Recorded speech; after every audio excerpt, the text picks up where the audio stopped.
Hello, this is Pamela Southern. I'm the Vocational Rehabilitation and Apportionment Adjuster with the Special Fund Division of the Industrial Commission of Arizona.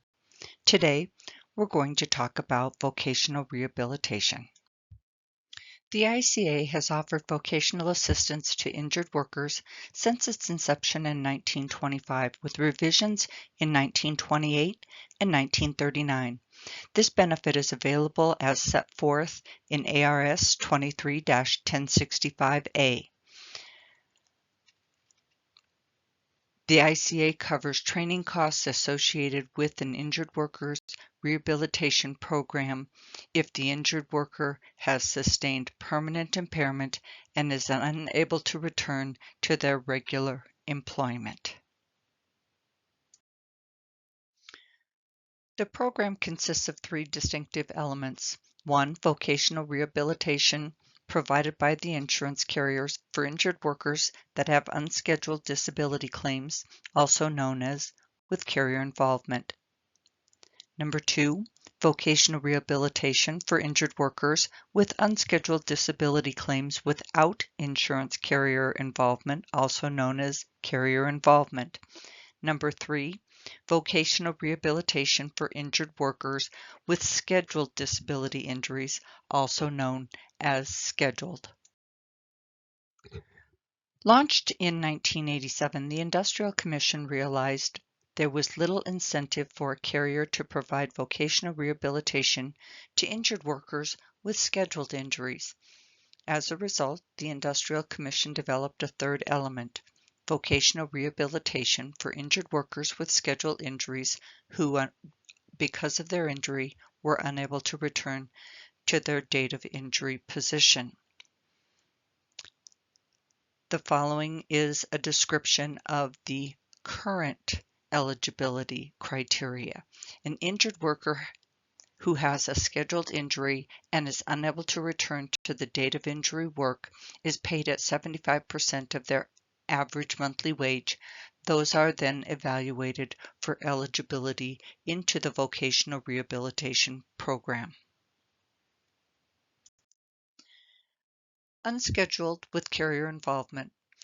Vocational rehabilitation provided by the insurance carriers or self-insured employers for injured workers with unscheduled injuries is the oldest rehabilitation program. The original workers' compensation statutes recognize that carriers have an economic interest in ensuring the injured workers with unscheduled injuries are rehabilitated.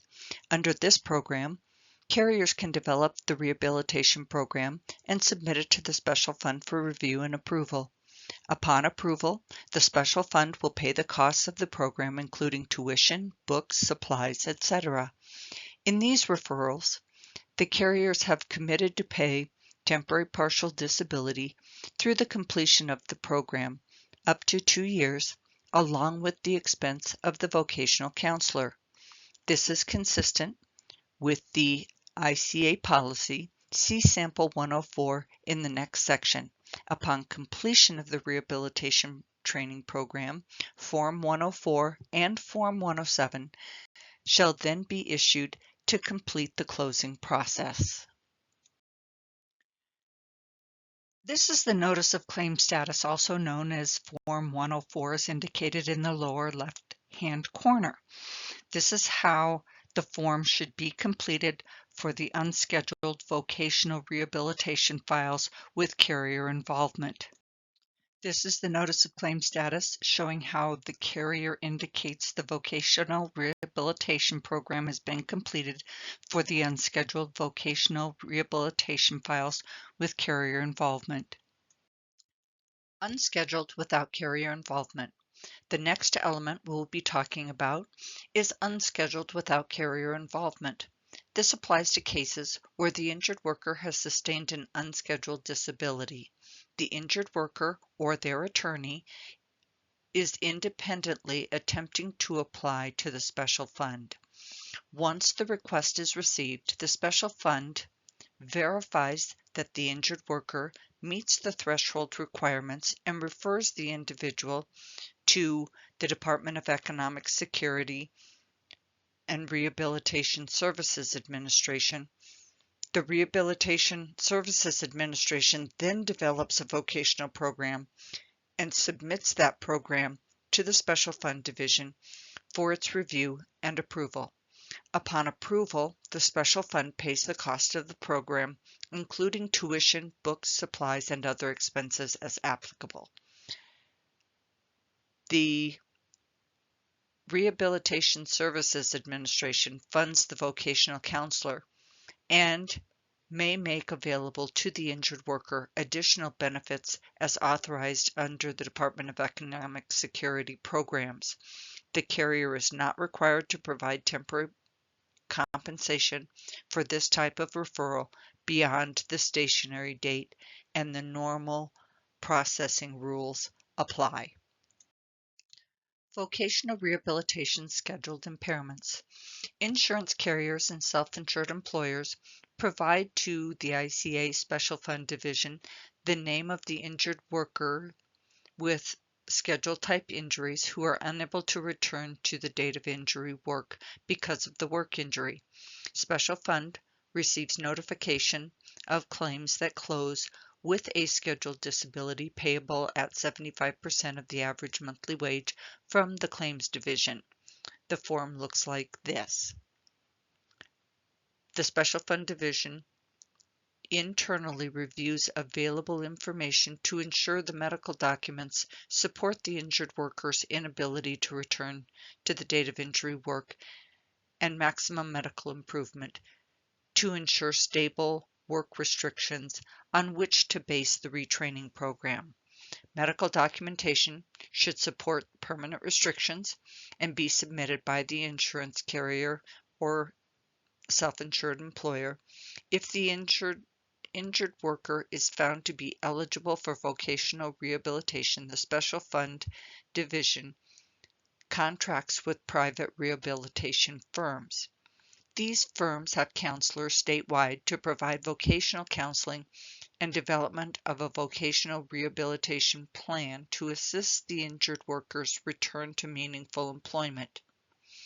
It is requested that the carrier's referral for vocational rehabilitation referrals be sent to sfadmin@azica.gov. Each vocational rehabilitation plan is submitted to the Special Fund for review and approval. When completing the carrier's request for vocational rehabilitation, please provide the injured worker's information, not their attorney's information, unless it's an injured worker with an unscheduled permanent impairment. Special Fund requests the carrier referral for vocational rehabilitation to be sent to sfadmin@azica.gov along with any operative reports and the permanent restrictions at MMI. Upon approval, the Special Fund will issue an award covering the costs of the program, for example, tuition, books, supplies, tools, uniforms, etc. Retraining programs are uniquely designed to the injured worker's needs and individual experience, abilities, and physical limitations. A few examples of programs: completing the remaining college credits for a degree, English as a second language or GED, on-the-job training programs, or job placement based on existing transferable skills. Training programs are typically limited to 2 years. On scheduled disabilities, the ICA policy does not require the carrier to continue temporary benefits past the stationary date. Form 104 and Form 106 shall be issued when the injured worker's condition is stationary. Each vocational rehabilitation plan is submitted to the Special Fund for review and approval. If you have any questions, please do not hesitate to call the Industrial Commission of Arizona Special Fund Division at 602-542-3294. Thank you.